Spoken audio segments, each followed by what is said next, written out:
back. An American attorney is facing new charges this morning from the investigators looking into Russian interference in the 2016 presidential election. This on top of last week when 13 Russians were formally accused of election intervention.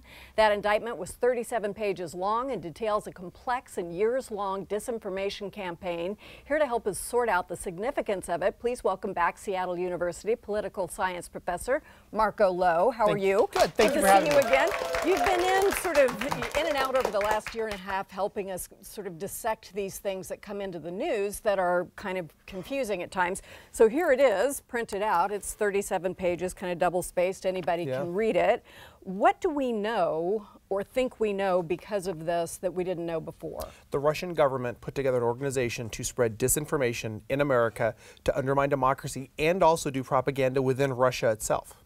So an indictment like this gives us a glimpse into the contours of what the special counsel believes he can prove in court. What we're watching is two tiers where he is working on the Russian side and the American side on activities, and you feel like he's slowly marching towards possibly a connection where they meet, where the Trump campaign knew this was going on or asked for it to go on. We don't know that yet, but you see this pyramid slowly going up, and this is the next level. It might or might not, but correct. Rod Rosenstein, the Assistant Attorney General, was very clear in saying that this indictment does not connect any knowing Americans. And he also said they don't know that it actually changed the outcome of the election. Got it. So we're at that point. Now, these people are not going to be wandering through SeaTac Airport anytime soon.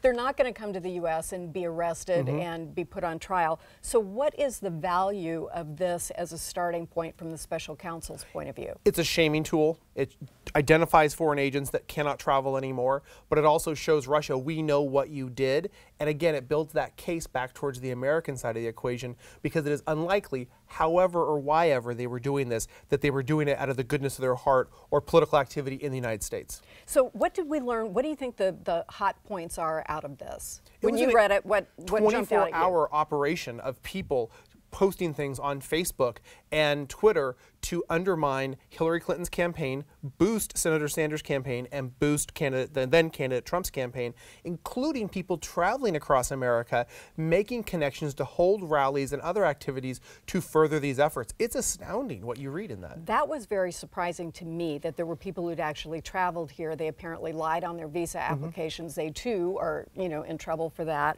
and gathered info and were on the ground. There was an article this week in the New York Times, but it's published in lots of places, what we're knowing more now about the troll farm that exists in St. Petersburg, which looked like Homeland from last season to me. Really I was did. like, what is going on? Can you explain that element as it's outlined? They were paying very high wages to writers to sit down and understand the U.S. democracy, and again, also the Russian organizations, and to promote and write stories that would then be linked to Twitter or social media to then put out the narrative against Hillary Clinton or for candidate Trump. And it went 24 hours a day, and they timed these both by topic and by a schedule to get the most forwards or retweets or likes. There have been a couple of former employees who've spoken to reporters, and they got paid more money if their English was better and they could get things out there. They clearly wanted to foment disagreements, so they would post very incendiary things. One of the Twitter accounts I actually remember seeing and thinking, that is nutty, and turns out it's one of the accounts. So what should we, as we're looking at social media these days, think about to figure out what's what and what's real and what's not? That's a great question, because so much of this really did strike a chord in much of America during the election. Ultimately, you really need to know your sources. You need to know, this is for left and right, because they were talking to people on the left. African-American ministers were contacted. The Sanders campaign was promoted. And really know, is this a journalistic source that I can trust, or is this just a meme somebody forwarded, that famous one of Satan doing an arm wrestling with Jesus that went everywhere, that we now know was made in St. Petersburg? Is that true? And you have to ask that, because if we're voting, we have a responsibility to know. Right.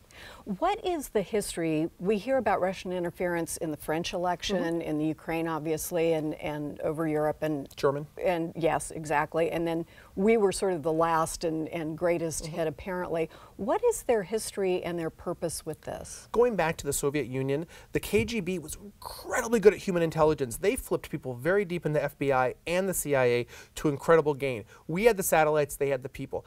Now, we all know that Putin came from the KGB, understands this power, uses this power, and Russia is not tremendously strong right now. They can invade Ukraine, they can do Syria to great harm, but they're not a big military power. They're not a big financial power. There is trouble in Russia, but this they do well, and it helps prop up Putin, and it gives him influence, tremendous influence. He is now playing in the American election, and we don't know the outcome.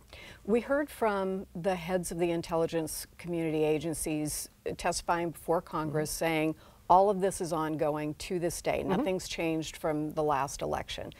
How do we have faith in the 2018 and 2020 elections, and what, if anything, is being done on the national or state level to secure our election apparatus? So it's two-pronged. One, I think we're seeing a lot of responsibility being looked towards both Twitter and Facebook, and they're internally looking, because they financially gained from this millions of dollars in ads, and they need to be held accountable because, honestly, Common Cause, a nonprofit organization, charged that Facebook was taking money from foreign governments, and that's illegal for political ads. We have to look at how this is being propagated. But secondly, I don't think we're doing nearly enough to understand our voting apparatus. As we move towards online connected voting machines, we are just inviting some of the best hackers in the world, Russia, North Korea, Iran, and others, to mess around with them, and that has to stop. I am perfectly comfortable with going back to Chad's and the 2000 election if it stops us from allowing computers to come in. The paper ballots. Yes. And there's credible evidence that databases were penetrated for voter rolls in several states. Yes. We don't know if anything was taken, if anything was changed, any of that, but the fact that that capability has been demonstrated is really frightening. Any computer connected to the internet is at risk for being penetrated and potentially harm, changed, or manipulated. So any voting that's connected gives me great concern. The databases were penetrated. I don't think we've looked hard enough yet at the actual voting counting systems in many states.